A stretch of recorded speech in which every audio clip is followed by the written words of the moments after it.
Alright guys, welcome back to another video. This is going to be my review for the Challenge Australia Season 1, which was a pretty decent season of Australia reality TV.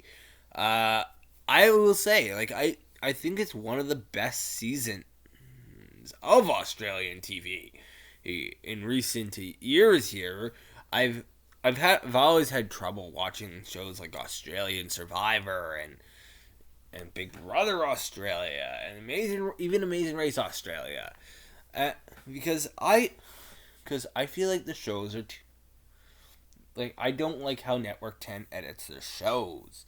However, they recently, in my opinion, blew it out of the blew Challenge Australia and Traders AU out of the water. It was I really enjoyed those shows. I'm not gonna cover the Traders AU, but I decided to cover the Challenge Australia because there were a couple people on this cast that I do know, kind of. But it was kind of sad how bad this season did ratings wise in Australia. If you don't know, it says right here the series hosted by TV presenter and sports commentator Brian E. Dawson premiered on Network 10 on the 14th of November 2022. However, due to viewership, the series was moved to 10 Shake from episode 7 on. Yes, I have a cough, but yeah, it was really bad. It had really bad ratings, and I'm actually gonna go down to click on ratings for a second here and show you just how bad they were. Uh, so as you can see, the first the first 3-4 episodes there, pretty decent. You can kind of expect it, but then episodes 5 and 6 did very very poor, where they got less than 100,000 viewers on the night there, to the point where it was clear it wasn't going to do well. The show wasn't doing great.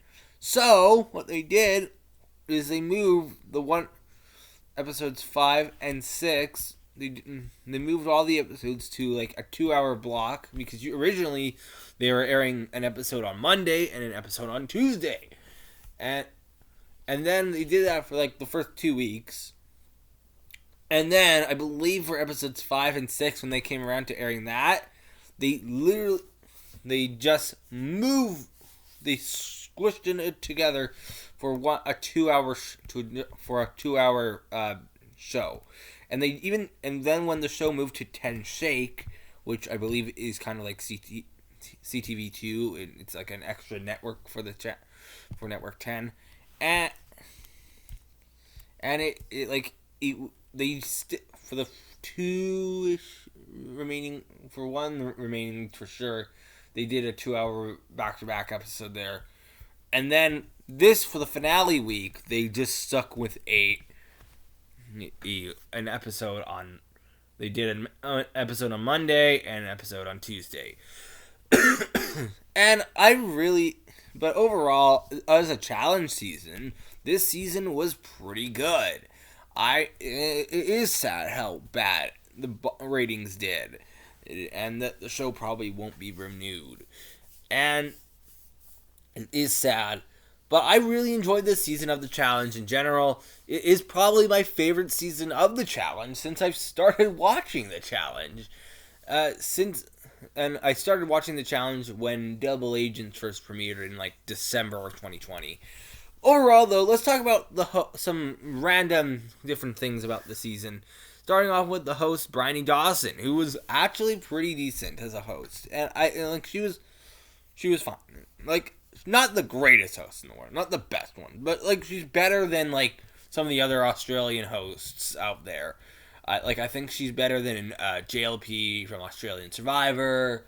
I find her better than Bo Ryan from the Amazing Race Australia Network 10. Better than Grant Bowler from Amazing Race East Australia Network 7.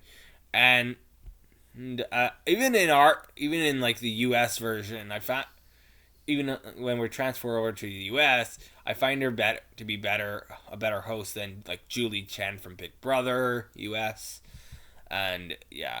So, but other than that, like she is a pretty good host, and I was happy with how she performed on this season here, or as a host here, and we do know it filmed in Argentina, yep, and all the episodes were pretty decent.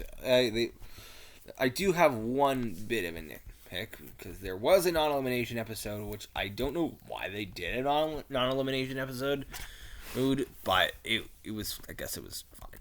But let's talk about another aspect here of the cast, where we have starting off.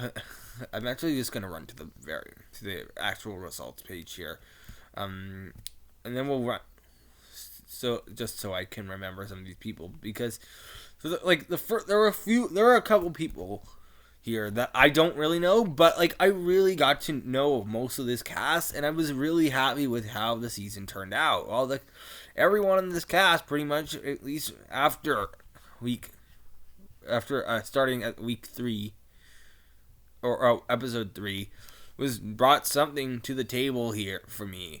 Even Billy and Susan brought nothing to the table for me. So I was fine with them going there.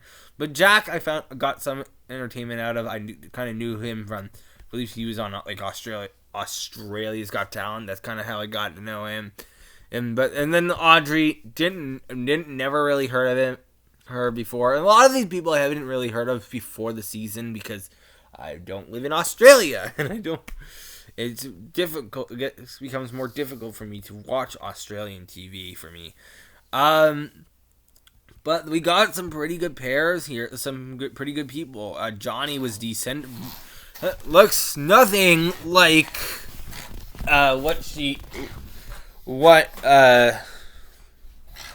looks nothing like what he did in what is it? In Australia, in Survivor. It looks like doesn't even look like what he did. Look, my God, I'm messing up my words. I'm very sorry. Johnny didn't even look anything close to what he looked like when he did Australian Survivor All Stars and his first season in Champions vs. Contenders 2, I think. Yeah, but then there was some good drama on this season. I want to say people like Megan and Grant and Emily and not Marley, like Ryan and Sugar, I guess, and Brooke B and Brittany. He brought drama to the season. Cyrell, for the first, literally gets into the house and starts getting into a fight, minutes after they got moved in. That was insane to me. And yeah, the one nitpick I do have in the season is there is a non-elimination round, I should say. And yeah, I would prefer not to be, but I guess they didn't really. Australian TV is kind of weird. They have non-elimination legs as part of some of these shows formats there. But yeah, pretty much everyone on the cast brought something to the table for me. Personally, I was cheering for Brooke J and Johnny because they were on Australian Survivor. At the end of it, I was cheering for Troy. Troy was that one elimination that Troy went in against Conrad was absolutely insane. That's probably rivaling. It's not as good as the Crazy Eights thing. Elimination in what was it, Vendettas, I think, where they have the mercenaries twist. But yeah, it was a pretty good. That was pretty good, decent elimination, and then for the fact that they just go straight into the final was pretty good. And I actually want to talk about some of these challenges here. So we had just so we get the breakdown week by week here. So. Starting off with the first episode, we had the Collect 4 Daily Challenge, which I believe was in the Challenge USA. Emily and Ryan won that, and then Cyrell and Jack got last and were sent into elimination. And the winners the winners chose Billy and Susan to go up against them, and then they played Not So Fast in the elimination there. And then episode 2 they had, and obviously Tyrell and Jack won that, and Billy and Susan went home. Truck It was the daily for episode 2. Jessica and Troy won that, and Audrey and Jack came in last, and David and Emily were the winners pick there, and then they played In Your Face, and like it was an interesting set of eliminations because some of them were from Ride or Dies, which we are going to see in future weeks of the challenge Ride or Dies, and then some of the eliminations and dailies including were from like the USA Challenge USA as well. And I want to talk about the finalists here a little bit here, starting with Connor. He was from MasterChef Australia, and I actually really enjoyed him. He was a pretty good contestant, but I had no faith in him winning. Next up, we have Brittany. I thought she was going to actually do pretty good on the final, but she didn't do that greatest there. Kyron, I think. I don't know. He was a pretty good character there. Brooke J, pretty decent as well.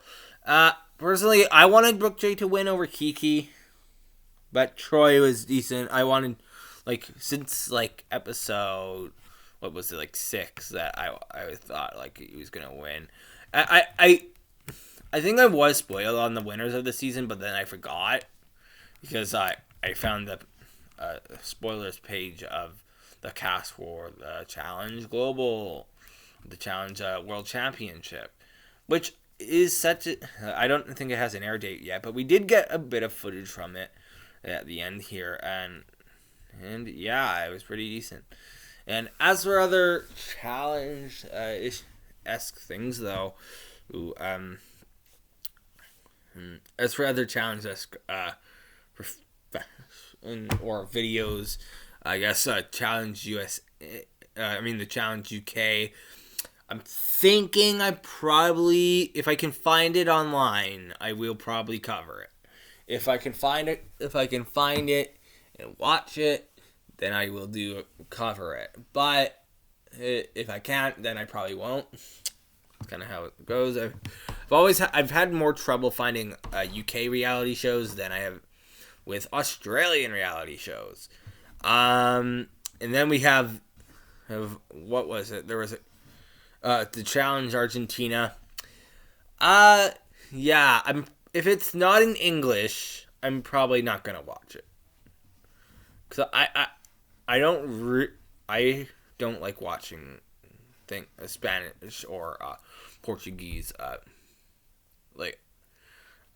don't like watching shows that are in different languages, but have even with English subtitles. Don't really like that. Get careless. But I'm actually surprised how good some of these Bachelor people did, and a lot of these people came from love shows. And I do want to mention Ryan and Gran. There was basically a Pagonging of that one alliance here, though. Ryan, actually, I think Ryan, I actually liked him until what I found out about him, that he's kind of a horrible person. But yeah, I really enjoyed this cast overall. It was a pretty good season of the challenge, and probably my favorite challenge season. And it's kind of sad how the challenge spin-offs are doing better than the challenge main show, which at the point I'm watching this, or at the time I'm recording this rather, the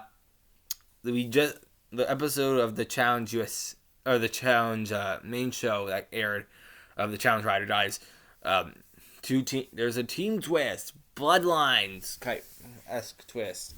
And yeah, I think the season's just gonna go for Ride or Dies. It's just gonna go down from here.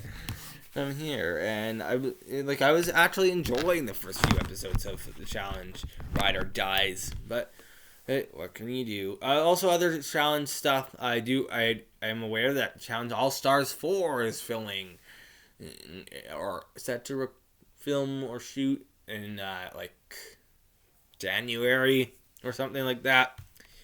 And then there's also yes, I still have a cough. It kind of just came on today actually, but yeah. And then there's also the Challenge Global Championship or World Championship, which is already filmed, I believe, and I probably will cover that when that airs. And yeah, I'll also do a review for the Challenge Ride or Dies when that comes to an end. And I'm actually surprised. Going back to Global Championship here, they actually filmed in South Africa, which I thought they were gonna film in Argentina. So it's definitely interesting to see that. See this nonetheless. Yes, but yeah, there we go. That is it for that is my review for the Challenge Australia. I guess that's and yeah.